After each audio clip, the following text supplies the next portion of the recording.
Muy buenas tardes, mi nombre es Carmen Alvarado y estamos en vivo desde la capital peruana. Y como es de costumbre, ya hace 2 semanas estamos entrevistando a todos los candidatos presidenciales. Tenemos comicios generales el próximo 12 de abril. Son comicios importantes para la historia republicana del Perú porque también retomamos la bicameralidad. Ahora ya me encuentro con el candidato presidencial Wolfgang Grosso Costa.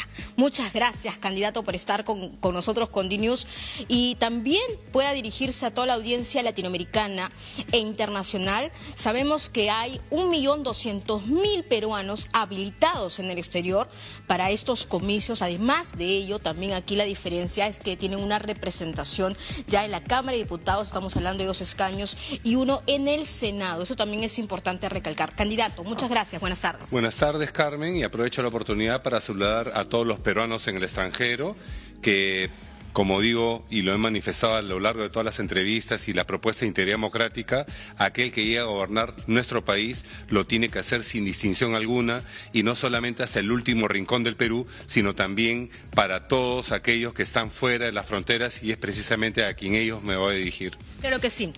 Y es importante empezar con el tema de seguridad ciudadana y criminalidad. Este es un tema transversal en toda América Latina. Tenemos reportes con nuestros compañeros desde Ecuador, desde Chile también, de lo que significa Colombia, de pronto también lo que se han convertido nuestras fronteras. Y hay un tema que estuvimos investigando aquí en DNews y es la problemática de las fronteras de nuestro país. Es decir, en estos momentos hay diversas personas de nacionalidad venezolana o de otras nacionalidades que están siendo expulsados por la policía. Se está realizando. Pero ¿qué pasa? Que hay fronteras como en Ecuador que está cerrado porque Daniel Noboa ha puesto esa disposición y entonces todos estos migrantes indocumentados se están quedando en Tumbes. No se está materializando esa política migratoria. Si usted llega a la casa de Pizarro, ¿qué es lo que haría con nuestras fronteras y esta situación que estamos viendo? En principio, lo que nosotros tenemos que tener claro es que nuestro país es sumamente grande, pero vamos a decir que los pasos fronterizos no es solamente por Aguas Verdes, no, ni por Tacna. Si tú vas del puente Aguas Verdes y caminas 2 kilómetros más allá, vas a cruzar el río Sarumí y vas a entrar. Entonces, por eso ves una ola de inmigrantes que están llegando al país, y lo que está sucediendo en el Perú, más allá de lo que ocurrió con Kuczynski, que abrió las fronteras de una manera totalmente desaforada y que fue algo nocivo y que hemos heredado nosotros, es lo que está pasando con una absoluta falta de control y estrategia del país, ¿no? Porque siguen pasando, no solamente por el tema de la frontera. Entonces, lo que en un gobierno de integridad democrática lo que vamos a hacer es enfatizar, en principio, ese control territorial que debe tener un país, debe controlar el territorio, no solamente es más allá de los diagnósticos que hay, que pertinentes o no, pero uno de los problemas, no digo que sean todos, pero uno de los problemas es esa inmigración que está sin un tipo de control. Entonces nosotros vamos a hacer esos controles que son progresivos, como te digo, porque pueden pasar por la frontera, se van a aglutinar en Tumbes, porque son los que pasan de ahí, entonces van a haber controles fronterizos permanentemente, que es lo que corresponde a un gobierno, tener el control del territorio. Estoy de acuerdo con ello, pero las coordinaciones en materia de cooperación internacional, porque ellos proceden o tienen un lugar de origen donde hay un contexto que todo el mundo sabe, lo que ha habido en Venezuela, ¿qué hacemos con ellos? ¿Realmente se puede generar ese tipo de coordinaciones ahora que ha caído el régimen de Maduro y todo ahora ello? Sí, ¿no? Ahora sí, porque con un gobierno anárquico, autoritario, que tenía Venezuela, lamentablemente, no había ningún tipo de diálogo ni raciocinio, ¿no? Entonces, entendemos ahora que a raíz de estos cambios que han habido, que mueve el tablero geopolítico, por lo menos en la subregión, van a haber, estoy plenamente convencido que los canales correspondientes para poder llegar a esos acuerdos y soluciones al problema que se está dando en este momento acá. Lo dijo ahora el presidente electo de Chile, José Antonio Kast, ¿no? Y mandó un ultimátum en campaña y dijo que todos los migrantes venezolanos tenían que salir inmediatamente de su país si estaban indocumentados o estaban de forma irregular. ¿Eso qué significa? Que van a posicionarlos en el lado de la frontera del Perú. Ha dicho el canciller Hugo de Sela que eso no puede pasar, que el Perú tiene una política migratoria firme, pero en cierta forma, candidato, eso lo tenemos que saber y todo el mundo lo sabe o incluso lo comenta, que nuestras fronteras son porosas. ¿Qué hacemos entonces? Sí, bueno, yo le diría al presidente electo Kast, y de ser el caso que yo dirija ¿no? El gobierno del Perú, me acercaría, le estrecharía la mano y le diría que recuerde que el Perú es un país soberano y aquí nadie nos pone en ultimátum ni nos pone en condiciones.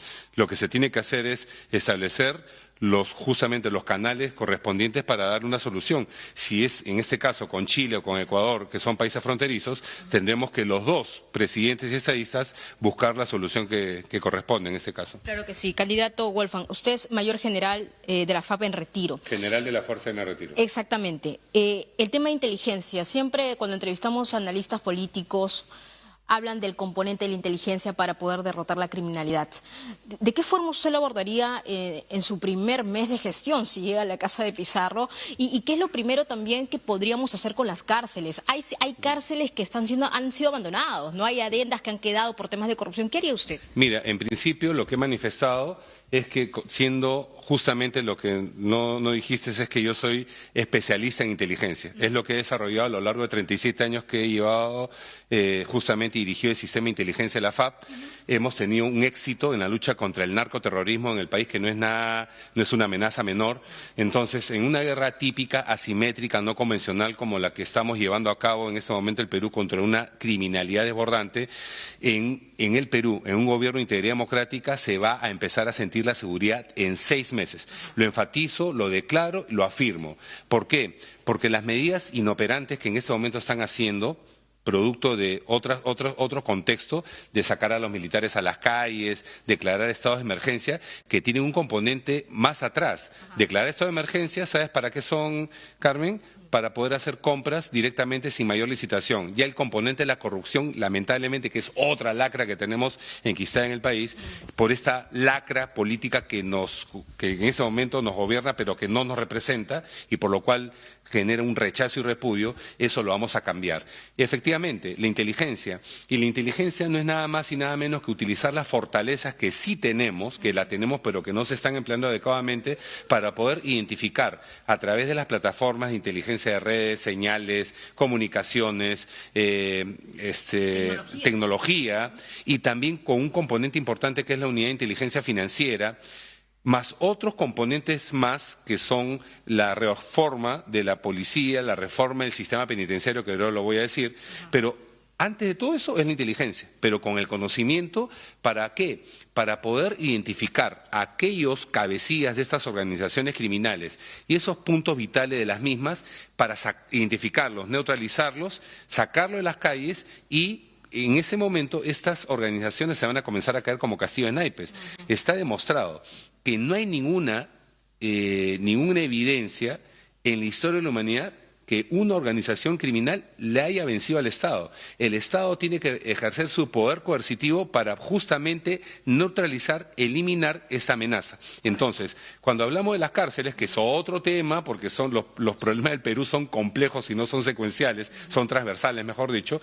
Entonces, lo que he manifestado es que mientras se construyen esas megacárceles que son fundamentales, vamos a implementar cuarteles e instalaciones militares, obviamente con una inversión que va a ser menor mientras este otro proceso vaya caminando, y es ahí donde vamos a encerrar a estos criminales.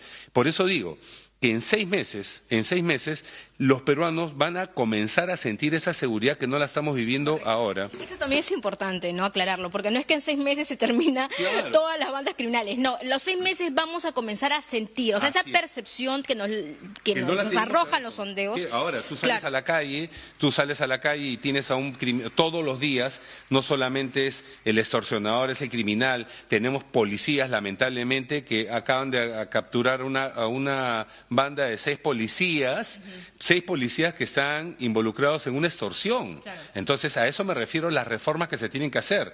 Entonces, como te digo, pero lo primero que tiene que haber es justamente el empleo contundente, racional y eficaz de la inteligencia, que está demostrado. Nosotros lo hicimos en la guerra contra el terrorismo, contra Sendero Luminoso en la década de los 80, que se venció precisamente con inteligencia, y que ahora, siendo no igual, pero muy similar a esta guerra que estamos librando, es lo primero que se tiene que hacer, identificar. El delincuente se mimetiza, se camufla entre la población. El delincuente tiene una información valiosa porque a través de la información, pues incluso identifica a sus víctimas y sigue extorsionando erosionando y genera esa ola, exactamente, genera esa ola. Permíteme ahora pasar de un tema que sin lugar a dudas es doméstico, interno, pero también se vive en América Latina, para hablar de política exterior. No, a ver, tenemos al parecer la visita del secretario de Estado de los Estados Unidos, Marco Rubio, ya en los próximos meses, según lo que se ha anunciado por parte de Cancillería, pero también de otro lado, tenemos un megapuerto de Chancay, tenemos una ruta de la seda que ha implementado China y todo ello. ¿Cuál es la mirada y su visión país? Es decir, Perú, ¿dónde se coloca? Bien, primero hay que entender que el tablero geopolítico es sumamente dinámico, todo es cíclico, nada es estable, obviamente. Puedes tener una nación, cualquiera que sea, un presidente de tendencia, ideología de izquierda, otro de derecha. Nosotros somos un partido de centro democrático, no creemos en esas posiciones que nos han llevado, particularmente en el Perú, a la confrontación, a la crisis. Y lo que debe prevalecer es el país y nuestra población. Nada de posiciones ideológicas, nada de ubicarse en un tablero en el que vas a decir esto nos conviene o no nos conviene. Lo que tiene que prevalecer nuevamente es la dignidad, la soberanía del país y lo mejor para el país.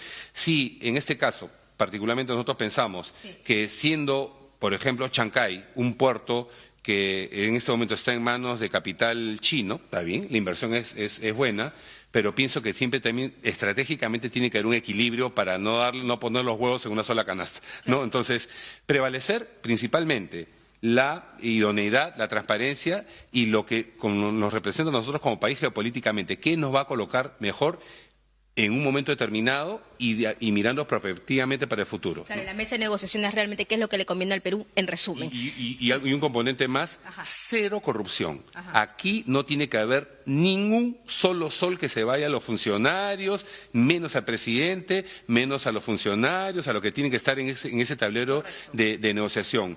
Nunca más un Odebrecht, nunca más un Rutas de Lima, y por eso es que también enfatizo y aprovecho la oportunidad.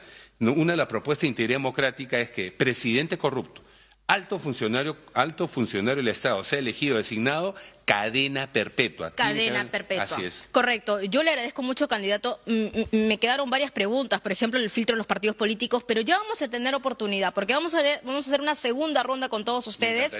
Y le agradezco mucho al candidato. De verdad, ha sido un placer tomar también en cuenta sus posiciones, ¿no? Lo que tiene también usted en la cabeza para el Perú, y esperemos que sea una contienda limpia, ¿no? Soy un patriota, amo nuestro país como tú y muchos, y lo que acá debe prevalecer, nuevamente repito, es nuestro país y nuestra población. Recuperemos la dignidad humana y el sitial que nos corresponde como país, que tenemos todo para ser una potencia. Bueno, muchos dicen que usted es el outsider. Vamos a ver si eso realmente se da en la realidad. Ha sido Wolfgang Grosso Costa. Muchas gracias por haber estado con nosotros del Partido Integridad Democrática. Nosotros retornamos a estudios. Gracias, compañeros. Adelante.